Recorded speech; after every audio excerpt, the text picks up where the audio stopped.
जय श्री कृष्ण। हम देख रहे थे एक भक्त जयेंद्र कभी कभी स्वामी जी के पास मिलने आता था। बहुत व्यस्त रहता था। एक दो बार आया, इसके बाद 2 महीने बाद फिर आया। स्वामी जी बोले आओ, 1-2 दिन तो अभी फुर्सत में हूँ इसलिए आ गया। आपके पास बैठकर शांति मिलती है, वरना तो जहाँ जाता हूँ टेंशन सी रहती हैं। बहुत बिजी है सब। तुम खुद भी व्यस्त ही हो। अभी शरीर साथ दे रहा है, जवानी है, तब तक अपना कुछ इंतजाम कर लो, वरना बाद में मुश्किल हो जाएगी। यही तो, जल्दी ही पहले सब पेंडिंग काम कंप्लीट हो जाएं। थोड़ा जिम्मेदारियों से मुक्त होऊं, तब इधर ही इधर।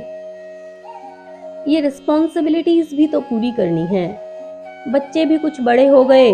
बेटा यूनिवर्सिटी में हायर एजुकेशन कर रहा है, बच्ची भी अब बड़ी ही है। तुम्हारे सामने जीवन रूपी खेत को समय रूपी चिड़िया चुगती जा रही है और तुम देखे जा रहे हो।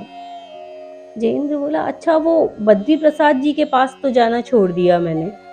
एक दिन गया तो काफी धन चंदे में मांगा उन्होंने। मैंने मना कर दिया तो उन्होंने खुद ही मेरे वहां जाने पर रोक लगा दी। आप ठीक ही कह रहे थे तब।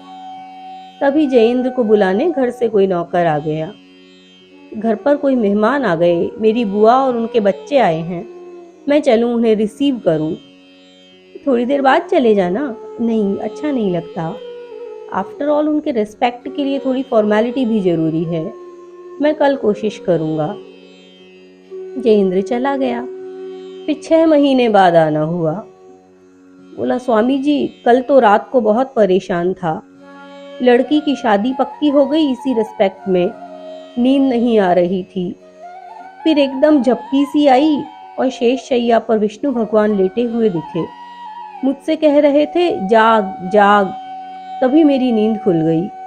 फिर आज तो आपसे मिलने के लिए मैंने भी पक्का डिसाइड कर लिया था। अब चाहे 10-15 मिनट के लिए ही आना हुआ, पर मैं आ गया। स्वामी जी बोले, विष्णु भगवान के जाग जाग कहने का मतलब नहीं समझे? नहीं समझता हूँ। वो मुझे नींद से जगाने के लिए थोड़े ही कह रहे थे।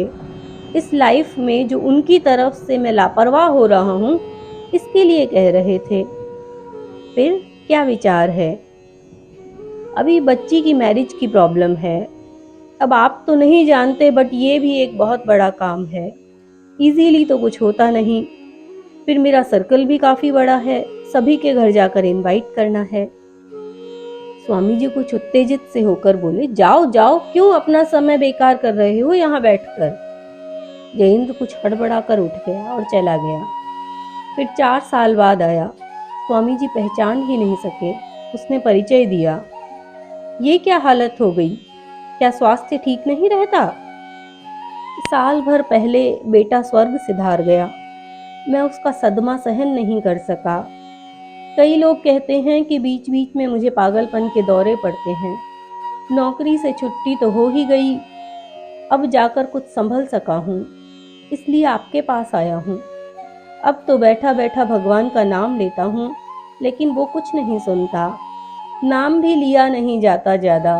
शरीर में कई रोग हो गए तो दर्द सताता रहता है। स्वामी जी कुछ करो कुछ करो, नरक हो गया जीवन। उसने चरण पकड़ लिए। अभी तक कभी आकर प्रणाम नहीं किया था, परंतु आज हालत खराब थी। स्वामी जी पैर छुड़ाते हुए बोले, मैं क्या करूं? कितनी बार तुम्हें कहा, हर बार समझाया, लेकिन तुम तो अपनी मस्ती में मस्त थे। कुछ करो स्वामी जी, इससे छुटकारा दिलाओ। आप जैसा कहोगे मैं करूंगा। अब जीवन भगवान के नाम पर ही है मेरा। वाह, बड़ा एहसान कर रहे हो भगवान पर। जवानी के दिन खुद के भोग के लिए और बुढ़ापा भगवान के लिए। अच्छा ताजा फल अपने लिए और सड़ जाए तो भगवान के लिए। भगवान क्या समझता नहीं? मूर्ख है वो। खेल समझ रखा है ईश्वर को कि जब इच्छा हो गई हाथ बढ़ाकर पकड़ लिया। अब क्या करूं, कहाँ जाऊं? स्वामी जी कुछ प्रेम से बोले, जाओगे कहाँ? हारे का सहारा भगवान ही हैं। लेते रहो उनका नाम जितना बन सके। प्रार्थना करो कि कृपा करे। वहां बैठे और सभी भक्तों से वे बोले, इसकी हालत देखकर तुम सब तो समझो, संसार का एकमात्र एकमात्र सत्य भगवान है। तुम सब जिनका शरीर सही है वो तो कमर कसकर लग जाओ। जयेंद्र को धीरज देकर स्वामी जी ने भेज दिया। फिर एकांत में अमृतालय जी स्वामी जी से चर्चा कर रहे थे। अमृतालय जी बोले, जयेंद्र की गलती भी क्या है? सभी कुछ तो ईश्वर निर्धारित होता है। स्वामी जी बोले, ठीक कह रहा है तू, फिर भी सभी की शिक्षा के लिए मेरे द्वारा ऐसा कहा जाना भी ईश्वर निर्धारित है। सही बात है, लेकिन बहुतों के जीवन के दिन तो सुख में भी कट जाते हैं। ठीक है, फिर भी सत्य तो ईश्वर ही है, प्राप्तव्य वही है। आज नहीं तो कल उसकी सत्ता को मानना ही होगा।